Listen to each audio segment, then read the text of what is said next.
You could tell that he was going to be a star. I didn't know him till he did the show. And then my friend was telling me, you got to book this guy, Kanye.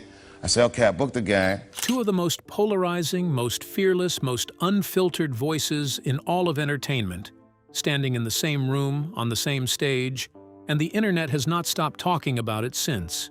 One walked away from a $50 million deal because he said the industry wanted to own his soul. The other lost billions in brand partnerships, burned bridges with some of the most powerful people on the planet, and still refused to shut up. Together, Dave Chappelle and Kanye West represent something very specific, the rare breed of artist who keeps talking even when it costs them everything. And at the center of every story they tell, at the intersection of every grievance, every rant, every coded lyric, and late-night tirade, one name keeps coming up. A name that has dominated hip-hop for 3 decades. A name that built an empire so vast, so diversified, so culturally embedded that most people can no longer see where the artist ends and the power broker begins. Jay-Z. Now before you close this video and say you already know this story, stop. Because what we are about to walk through is not the version the blogs gave you. This is not the clickbait summary. This is the full picture. The origin, the loyalty, the fractures, the public explosions, the coded responses, the business maneuvers, and the question that nobody in mainstream media wants to sit with long enough to answer honestly. Who is Jay-Z, really? To the people who once called him a brother. Stay with us, because by the time this video is done, you are going to see one of hip-hop's greatest relationships in a completely different light. The mentor and the student. To understand why Kanye West stood on a stage in Sacramento, California in November 2016 and said the words, "Jay-Z, call me, bruh. You still ain't call me." You have to go back to the beginning. You have to go back to a time when Kanye West was not the global provocateur he is today. When he was just a producer from Chicago with a backpack and a dream, and a jaw wired shut from a near-fatal car accident. A young man who wanted so badly to rap that he released an entire album, The College Dropout, while the very industry he was trying to break into told him he was not built for it. And Jay-Z? In 2004, Jay-Z was already a legend, already a mogul, already the man who had declared himself retired at the top of his game, only to return because the game could not function without him. Rockefeller Records, Rockaware, a partial ownership stake in the New Jersey Nets, a music catalog that would one day be worth hundreds of millions of dollars. In 2005, Jay-Z told Time magazine, "We all grew up street guys who had to do whatever we had to do to get by. Then there's Kanye, who, to my knowledge, has never hustled a day in his life. I didn't see how it could work." Think about that quote for a second. Think about what it means for a young artist to be dismissed like that. Not by a critic, not by a blogger, but by the very man he idolized, the very man he was trying to impress. And yet, against those odds, something remarkable happened. Kanye made it work. The College Dropout was a critical and commercial masterpiece. Late registration followed, graduation followed that. By the late 2000s, Kanye West was not just a rapper. He was a cultural force, an aesthetic visionary, a man who was rewriting what hip-hop could sound like, look like, and mean. And his relationship with Jay-Z had evolved into something that looked, from the outside, like genuine brotherhood. They were collaborating, they were socializing. And then came 2011, Watch the Throne, one of the most anticipated collaborative albums in hip-hop history. 2 giants sharing a canvas, sharing a stage, sharing the kind of creative bond that fans dreamed about, and industry insiders marveled at.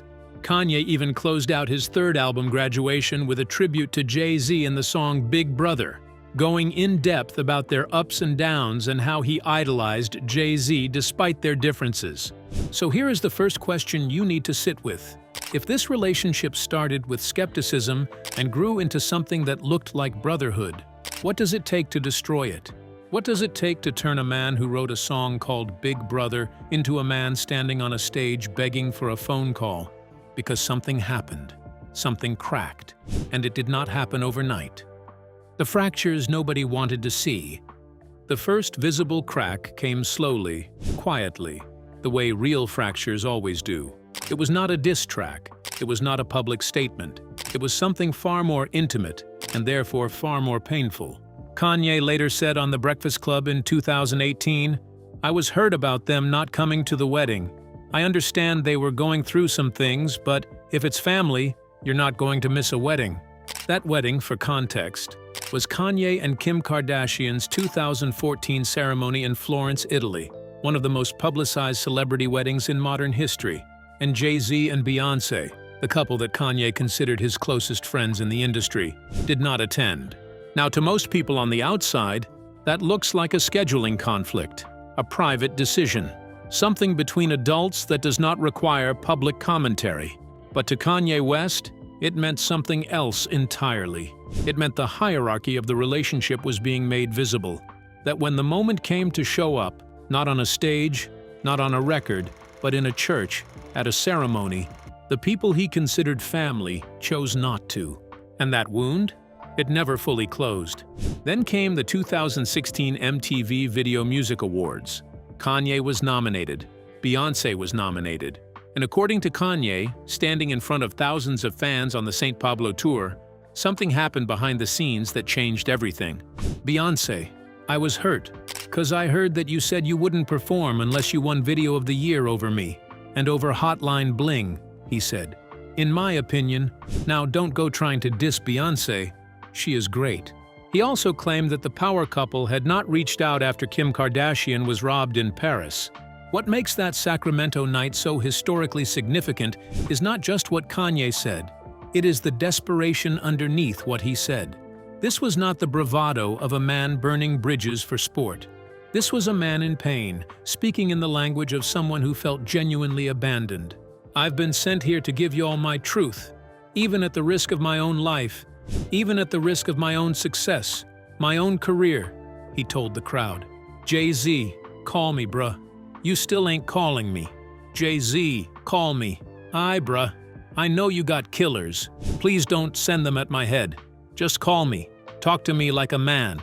Let those words sit with you for a moment. Please don't send them at my head. You do not say that about a stranger. You do not say that about an acquaintance. You say that about someone who you believe has real power, real reach, and who you fear has turned that power in your direction.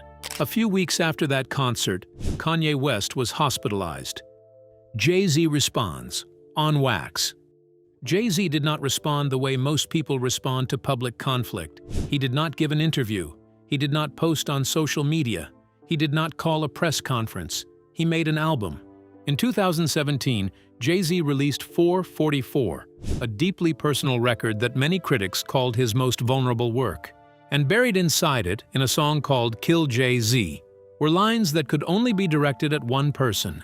"You got hurt because this guy was talking about you on a stage. But what really hurt me, you can't bring my kid or my wife into it," Jay-Z said in a podcast interview discussing the album.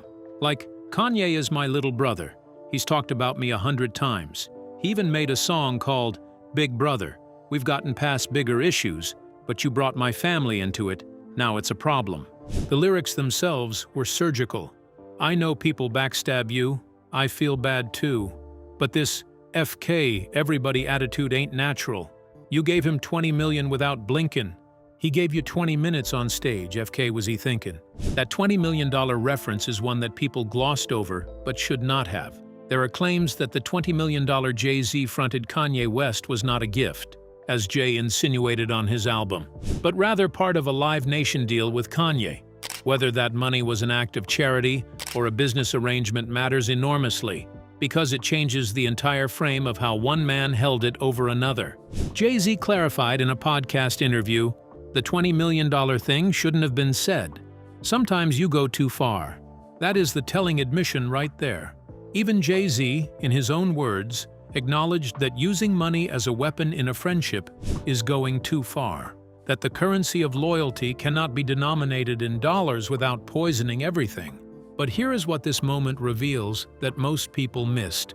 When Jay-Z chose to address the most painful chapter of his friendship with Kanye, not with a phone call, not with a private conversation, but with a verse on a commercially released album. What does that tell you about how he actually operates? What does it say about where the relationship stood beneath all the public embraces and collaborative credits?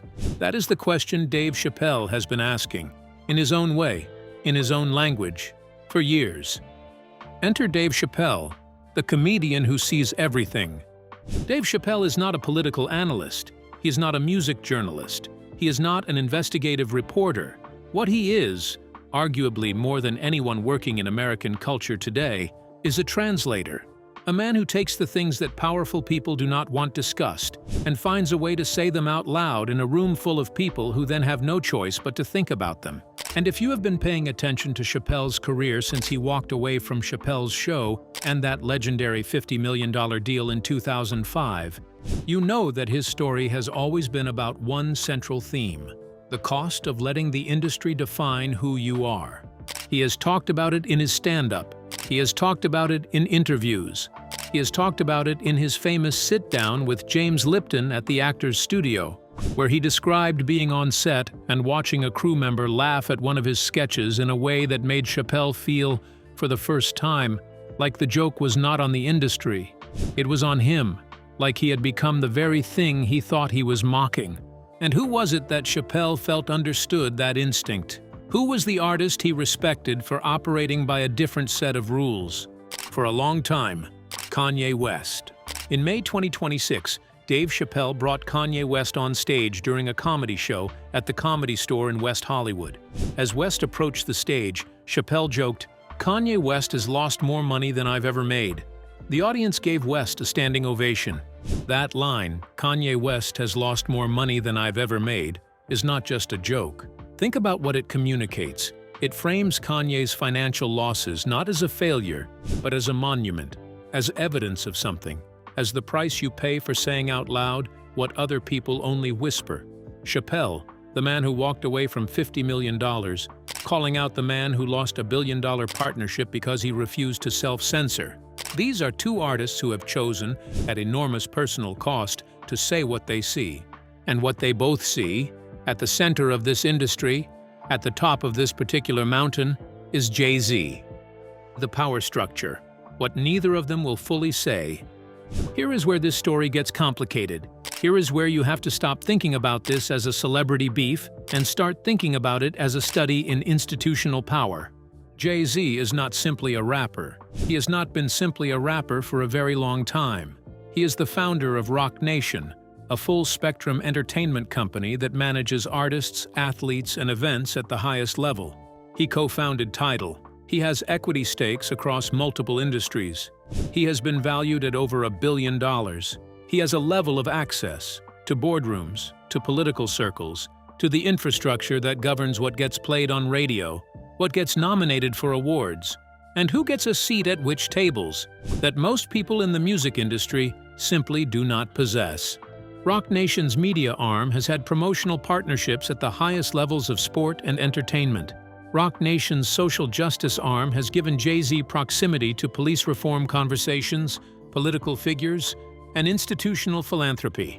Now, when Kanye West on stage in Sacramento implied that radio was being paid to play certain music over other music, I know it's a lot of real Neanderthals working at radio, real people, real programming directors with wives and kids that love music, that can't play what they want to play because they've been paid to play that bullshit over and over. He was not speaking abstractly. He was gesturing at a system. And the people who run that system are not invisible. They are very, very visible. Now here is where Chappelle's lens becomes relevant. Because Chappelle's entire post-Chappelle's Show career has been a meditation on what happens when black artists operate inside white-owned corporate structures.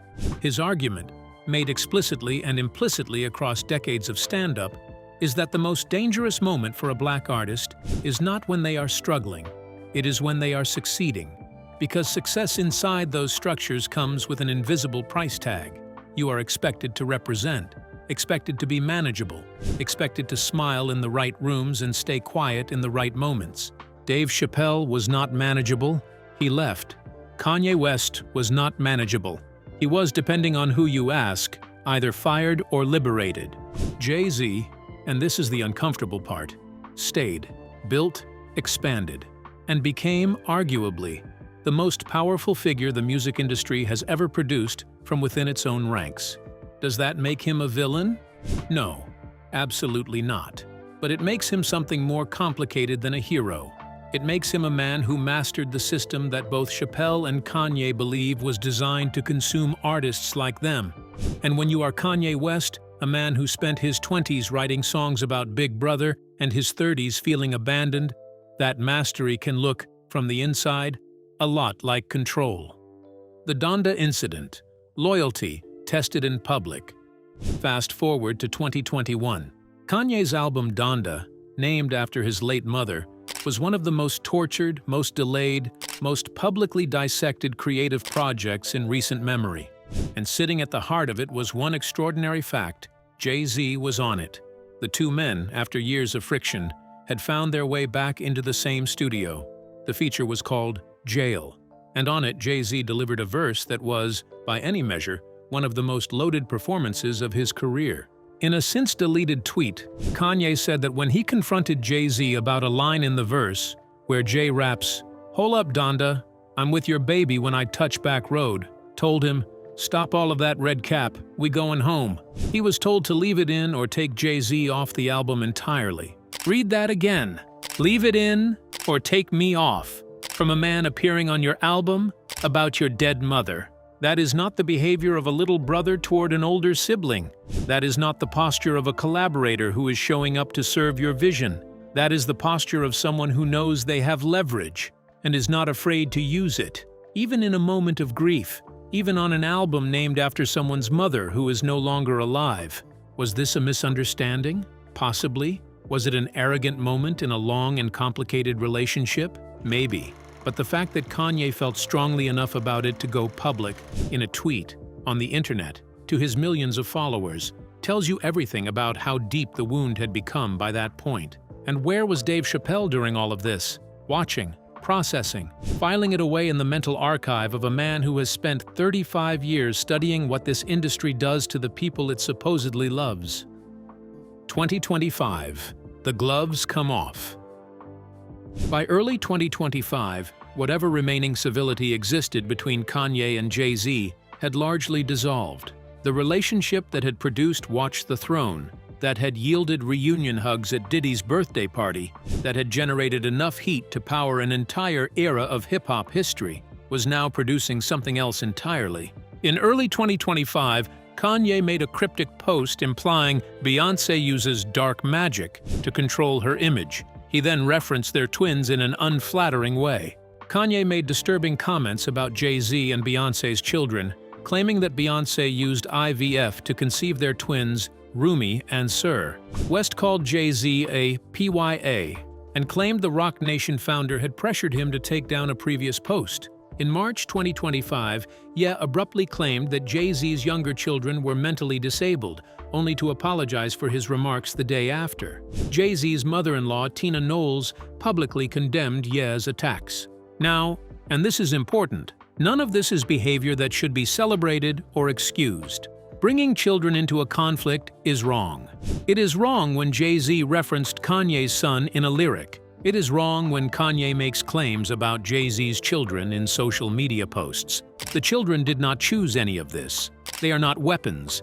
They are not points on a scoreboard. And any analysis of this conflict has to be willing to hold that line. But here is what you cannot do. You cannot look at this level of explosion, this level of nuclear emotional fallout from a man who once called Jay-Z his big brother, and conclude that it is simply madness. You cannot write it all off as instability without asking what produced the instability. What years of accumulated betrayal, perceived loyalty violations, public humiliations, and private abandonments look like when they finally boil over in a person whose emotional architecture was never built for quiet suffering. Because Kanye West has never suffered quietly. That was always the deal. That was always who he was. The question is not why he explodes. The question is, what is he exploding about? Kanye accused Jay-Z of not standing by him during his contentious divorce with Kim Kardashian. They could have used their cultural position to not just watch the Kardashians run me over, he wrote. There it is, right there. That is not a conspiracy theory. That is a man saying, "You had power. I needed you to use it for me, and you chose not to. You chose the optics over the loyalty. You chose the comfortable seat over the uncomfortable stand." That is what this is about. Underneath all the noise, all the chaos, all the posts that make people cringe and scroll past, that is the wound. A man who believed in Big Brother and felt like Big Brother chose the industry over him. What Chappelle knows and why it matters. Dave Chappelle, as of 2025 and 2026, has not made a formal public statement about Jay-Z in the way Kanye has. He has not gone on a social media tirade. He has not released a diss record. That is not how Chappelle operates. But Chappelle has, for years, been telling a story about the music and entertainment industry that is fundamentally compatible with everything Kanye has been screaming. He tells it through stand-up. He tells it through the weight of his own choices. He tells it through who he puts on stage beside him and what he says when he does. When Chappelle brought Kanye West on stage at the Comedy Store and joked that Kanye has lost more money than I've ever made, the audience erupted.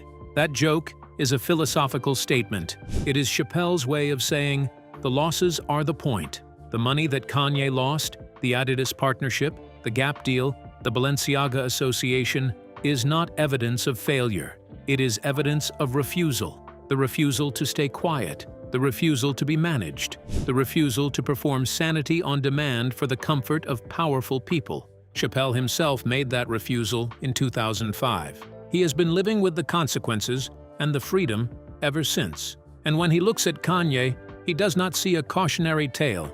He sees a mirror. In early 2025, before their public reconciliation, Kanye accused Chappelle of being a voice for Jewish agendas and not truly speaking for Black people. That accusation caused real pain and real damage to their friendship. And yet, within months, the two men were on stage together. Chappelle making the audience laugh with a joke about Kanye's losses. Kanye shaking hands with fans and receiving a standing ovation. What does that tell you? It tells you that these are two people who have decided that whatever disagreements they have, however sharp, however public, they ultimately see themselves as being in the same fight, against the same forces, with the same price tag on their heads. And Jay-Z is not in that fight. Jay-Z won the fight by other means.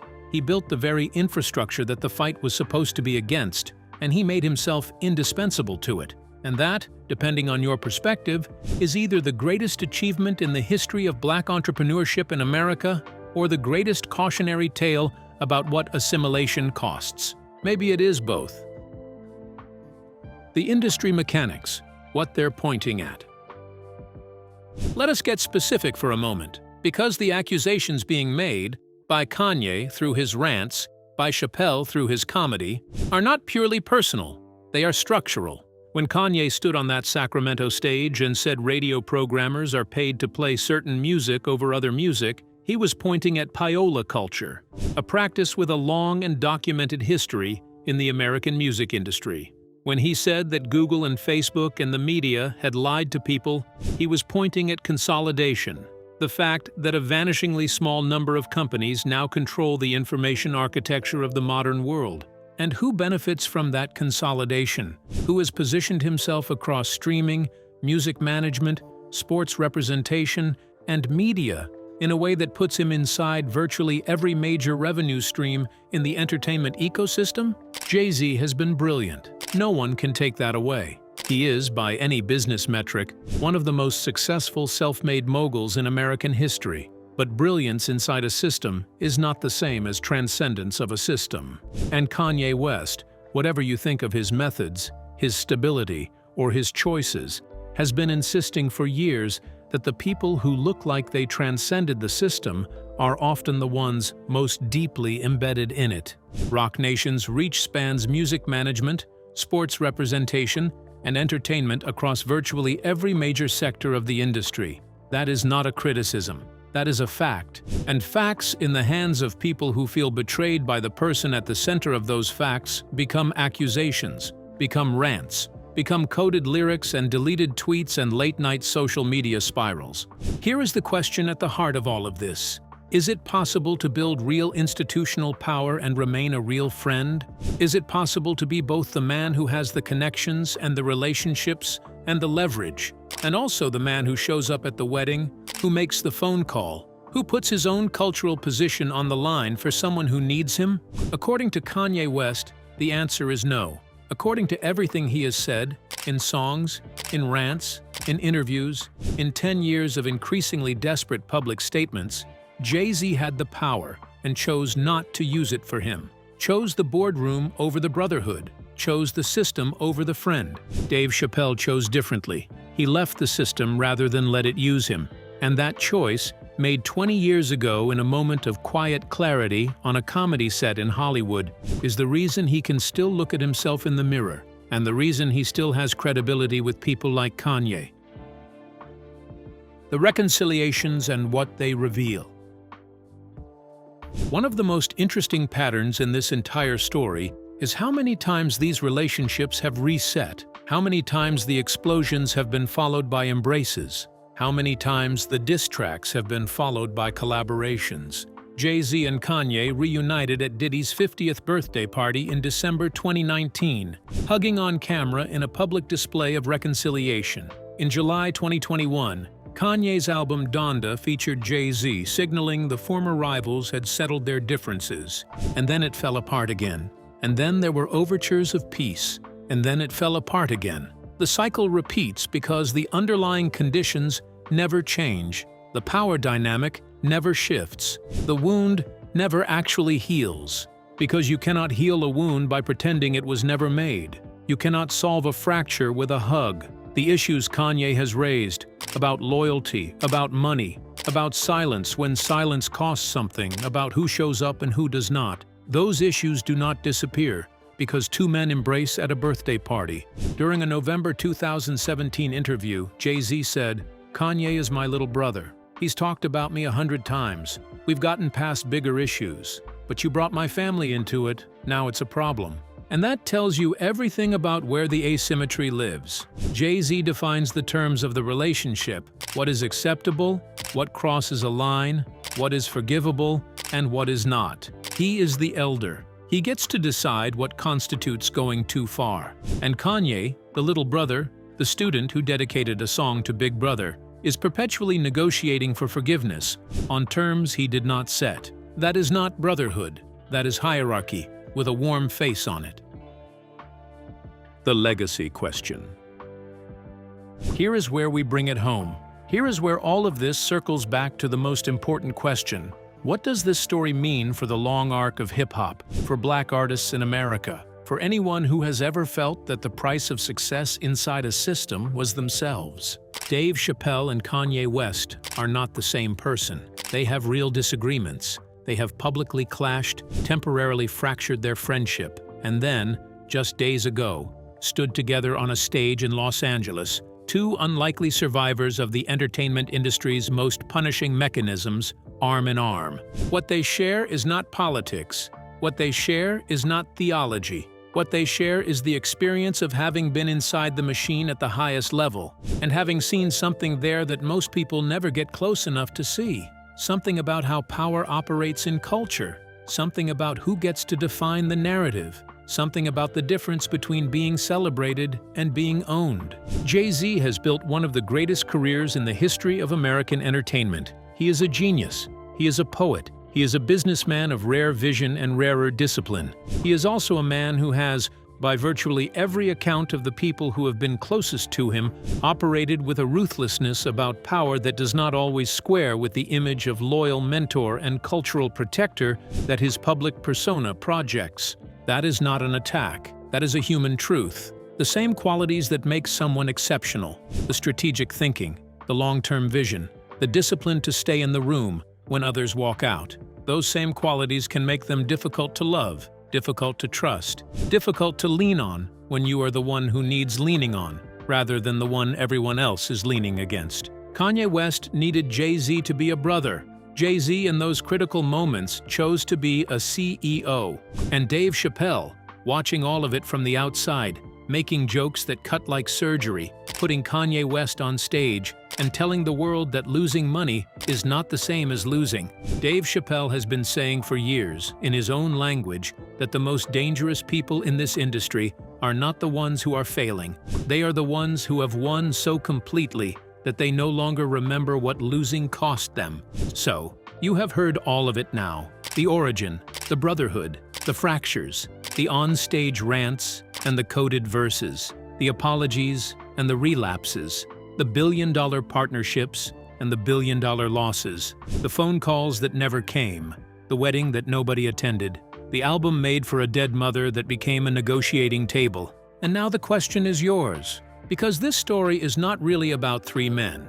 It is about what this industry demands from the people it selects. It is about whether the price of sustained success is always some version of your soul, and whether the people who refuse to pay that price are visionaries or casualties. Do you think Jay-Z's silence in Kanye's darkest moments was strategic calculation or genuine concern?